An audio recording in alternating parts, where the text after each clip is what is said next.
आज 18 सप्टेंबर महाराष्ट्रातल्या बऱ्याच भागांमध्ये पाऊस पुन्हा सक्रिय होतोय।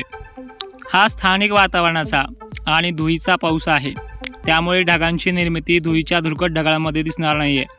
मात्र उत्तर भागाकडनं विदर्भामध्ये बऱ्याच ठिकाणी आज पावसाचे सटकारे पाहायला मिळणार आहेत। नाशिक क्षेत्रासह धुळे, नंदुरबार, शहादा परिसरापर्यंत सिमजल आहे। छत्रपती संभाजीनगर, जालना, बुलढाणा, अकोला, अमरावती, हिंगोली, पूर्व विदर्भातले सर्व जिल्ह्यांना आज मोजक्या ठिकाणी का होईना पाऊस राहील। वातावरणाचं स्वरूप मित्रांनो थोडक्यात सांगायचं म्हटलं तर धुरकट, धुळी असल्यासारखं आणि ढगांचा आकार मोठा असल्यावाने असणार आहे। वातावरणामध्ये नाजूक आणि झुळूक टाईपमध्ये वारे असल्यामुळे गरमीचं प्रमाण तुम्हाला जाणून येणार नाही आहे। पण राज्यामध्ये परत 21 पासून ते पुढे 6 ऑक्टोबरपर्यंत एक कंटिन्यू राहणारा पाऊस आहे। पावसाचं स्वरूप तुम्हाला अद्यापही माहिती आहे, त्यामुळे शेतकरी मित्रांनो आजची 18 सप्टेंबर ही स्थानिक वातावरणाची आहे। तर चला बघूयात कुठल्या ठिकाणी कसा पाऊस होईल। नाशिक जिल्ह्यामध्ये सर्व तालुक्यांमध्ये अधूनमधून सटकारे दुपारनंतर कोणत्याही क्षणाला सुरुवात होतील।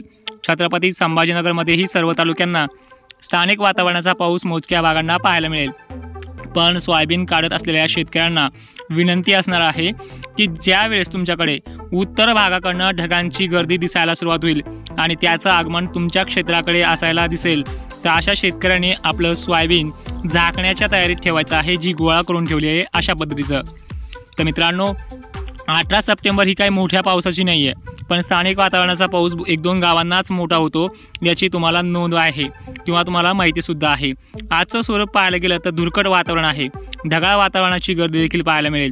वातावरणामध्ये कोरडी धुळीचं स्वरूप आहे, त्यामुळे कुठल्याही क्षणी दुपारनंतर हे वातावरण सक्रिय होऊ शकतं याची नोंद घ्यायची आहे। आणि विशेष म्हणजे येणाऱ्या 20 तारखेला सुद्धा वर्धा, हिंगोली, चंद्रपूर, गडचिरोली, अकोला, अमरावती, बुलढाणा विदर्भातल्या सर्व जिल्ह्यांना, विशेष पूर्व विदर्भातल्या सर्व जिल्ह्यांना मेघगर्जनेसह तुफान पावसाची हजेरी लावणार आहे। मित्रांनो विजांचा कडकडाट सुद्धा याच्यामध्ये प्रचंड प्रमाणात आहे, त्यामुळे सतर्क राहावं लागणार आहे। नदी नाले ओढे वाहणारी कंडिशन तुम्हाला पाहायला मिळणार आहे, त्यामुळे याचं स्वरूप तुम्हाला अद्यापही समजलं असेलच। महाराष्ट्रामध्ये याच्या अगोदर सुद्धा ढगफुटी, नदी नाले वाहणं, नासधूस होणं हे कंडिशन पाहिले आहे, त्यामुळे ह्या पिकांना जपण्याची वेळ आता आपल्यावरती 2 दिवसावरती येऊन ठेपली आहे। राज्यातल्या शेतकऱ्यांना विनंती आहे 18-19ला ज्या उपाययोजना करता येईल, शेतातलं पाणी ज्या पद्धतीने आपल्याला काढता येईल ते काढण्याचा उपाययोजना 2 दिवसामध्ये करून घ्यायची आहे। आजचं स्वरूप तुम्हाला समजलं असेल। आता आपण दक्षिण महाराष्ट्राकडे कशी कंडिशन आहे त्या बाबतीत देखील बोलूयात। मित्रांनो दक्षिण महाराष्ट्रामध्ये धाराशिव, सोलापूर, सांगली पट्ट्यामध्ये सुद्धा हा पाऊस ढगाळ वातावरणामुळे काही ठिकाणी पडेल आणि लातूर जिल्ह्यातही मोजक्या ठिकाणी पडेल।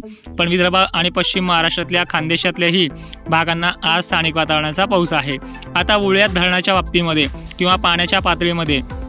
मित्रांनो ज्या भागांमध्ये प्रचंड प्रमाणात पाण्याची पातळी वाढली अशा शेतकऱ्यांचं नुकसान साहजिकच आहे, पण ज्या भागांमध्ये नाशिक, अहमदनगरच्या काही भागांना अजूनही पिण्याच्या पाण्याची सोय तसेच पुढील रब्बी हंगामाची सोय झालेली नाही आहे, अशा शेतकऱ्यांना ह्या काळामध्ये गुड न्यूज आणि त्याबरोबरच बॅड न्यूज आहे। गुड न्यूज अशी आहे की धरणं ओव्हरफ्लो होणार आहेत। स्थानिक वातावरणाचे तळे असतात, तळे जे स्थानिक लेवलला असतात असे तळेसुद्धा ह्या आठवड्यामध्ये पूर्ण क्षमतेने भरतील। 2 ऑक्टोबरपासून महापर्यायाचे संकेत आहेत, ज्याची पूर्वकल्पना तुम्हाला अगोदरही दिली आहे। तर हे स्वरूप तुम्हाला सगळ्यांना समजलं असेल। तर थोडक्यामध्ये तुमच्या कमेंट मी घेणार आहे, कारण की व्हिडिओमध्ये जास्त वेळ न घालता तुमच्या जिल्ह्यांच्या कमेंटला आज मात्र उत्तर मिळणार आहे।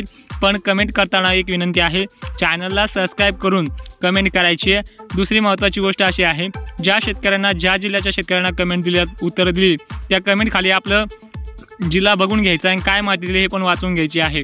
तर व्हिडिओला नक्की सबस्क्राईब करा, सर्व शेतकऱ्यांना पाठवत चला, कारण की उद्यापासून सकाळ संध्याकाळ दोन्ही प्रहरी आपण लाईव्ह घेणार आहेत, त्यामुळे तुमचे सगळे प्रश्न मांडणार आहेत। धन्यवाद।